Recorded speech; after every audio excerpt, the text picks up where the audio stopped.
இங்கே பாருங்கள், எங்கள் பட்டுக்கு வந்து கோவம் வந்துடுச்சு. அதனால என் மூஞ்சி பார்க்க மாட்றான். எனக்கு அவன் வாயில் மண் வச்சுருந்தான், அதை நான் சுத்தம் பண்ணி விட்டேன்னு சொல்லிட்டு அவனுக்கு கோவம் ரொம்ப. எப்படி சத்தம் போடுறான் பாருங்கள், எப்படி சத்தம் போடுறான் பாருங்கள்.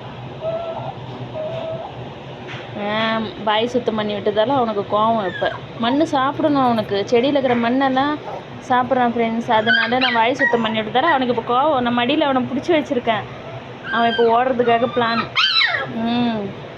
எதுவுமே சொல்லக்கூடாது ஃப்ரெண்ட்ஸ். ஏதாவது சொல்லிட்டா கோவம் அதிகமாக வந்துடுது. போய் எங்கேயாவது போய் மறைஞ்சிப்பான்.